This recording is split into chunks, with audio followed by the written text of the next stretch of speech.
Hey everybody, Venture Vin here. I'm in Seligman, Arizona. This is actually the Tuesday after Memorial Day. I'm really dragging my heels. It's 2 o'clock. I'm just taking my time, which is what I enjoy doing.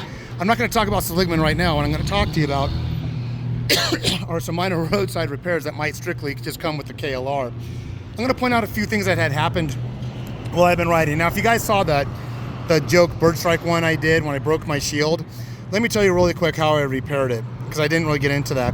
So where the crack was, I threw some, I had these small little tubes you buy at Harbor Freight of crazy glue, I guess it's called. But anyways, the crack was sealed with crazy glue from the front, and it's been holding up ever since then. And then I reinforced it in the back with some duct tape. So yeah, it's a KLR, it vibrates. Apparently when this got impacted, what I didn't notice is that my turn indicator, I noticed it today, my turn indicator was wobbling like this when I was coming off the dirt trails from my cousin's house in Seligman. It was a dirt packed road. I thought it was the bolt inside. There's a bolt inside here, right there. I thought that had vibrated loose, causing the whole arm to, but this doesn't. So this is not something I'm not accustomed to, is this. So when that fell, this rubber piece broke here. So my remedy for that right now is going to be throwing some electrical tape around it. So I got some electrical tape. The duct tape, I have this little wad of duct tape, and that's what remedied the shield in front. Then you gotta have your trusty WD-40, and there's some stuff like some epoxy, like JB Weld stuff. There's some more things in this kit, but my immediate fix to that is just gonna be wrapping it up here so it doesn't, rattle around. Not a full fix. What I do is I kind of do it as I learned in the military when we stabilize an ankle for medical purposes. You don't only wrap it around here. I'm not going to show you my process of wrapping, but you actually wrap it the length. You come here with a couple of strips of the electrical tape. You come here lengthwise, you wrap it around here, and you go back here to stabilize it, and then you wrap it here. That way it's being pulled in. So it's not just simply wrapping it in a circle. You secure it that way. A couple of other things I wanted to point out. Ram mounts, which I've ram mounted the heck out of this thing.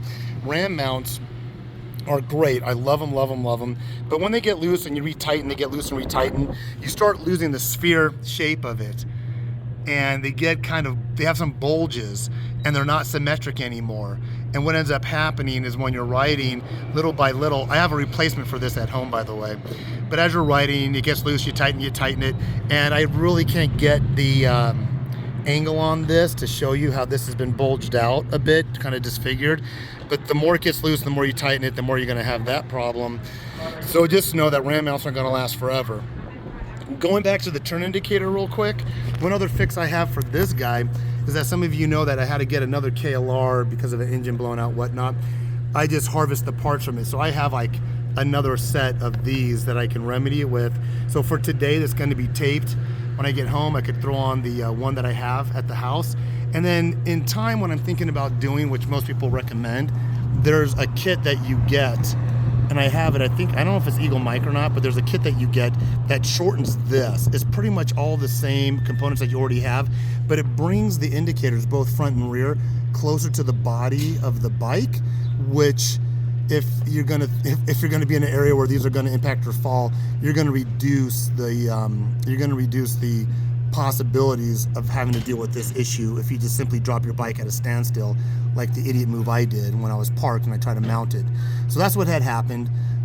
So I think in the long run, so I got those three options. Today I will tape it, but I'm actually going to consider the kit. I've been considering that for a while. I think I might buy it. Instead of just replacing this one again, maybe I'll just go, since I got to replace it anyways, maybe I just go with the kit and replace both of these, and bring these turn indicators closer to the bike itself.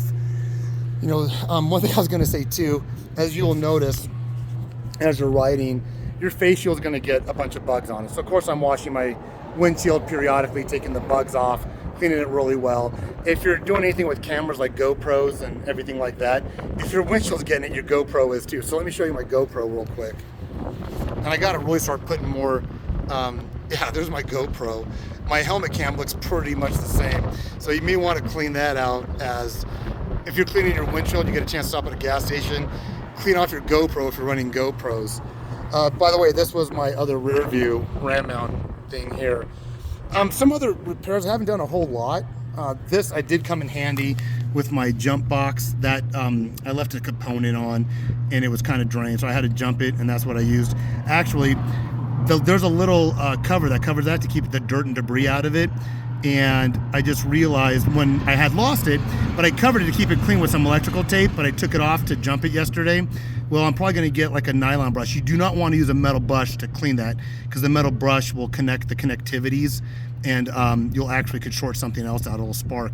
So use like a nylon bristle brush or a toothbrush, just kind of clean it out if you have something like this, but I'm gonna cover it with some electrical tape to keep it clean from the rest of my ride getting home. I did replace this. I don't know if I talked to you guys about that.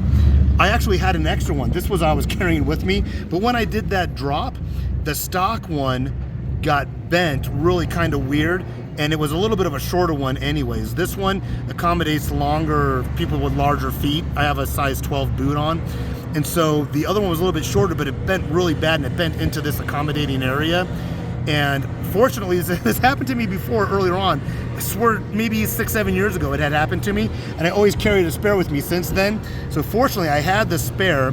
I could have straightened out the stock one, but one thing I gained an advantage of was this one does go out. It gives me a longer distance from pedal to the shifter, where even the stock one in a good day would end right about there, which made it awkward. Then it was bent in, which made it even worse.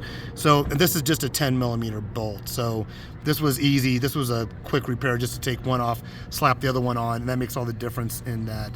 So those are the ones I've done on the road.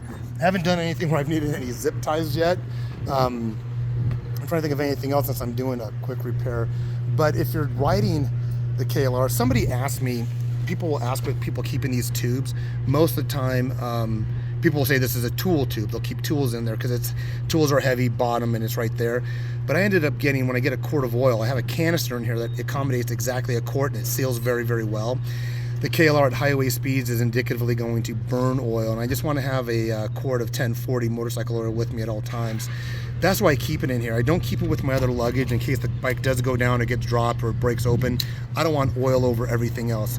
If it's compromised in here, it's self-contained. So for me, I keep a quart of oil in here of 1040. Most KLR guys that have this ABS plastic, they'll keep tools in it.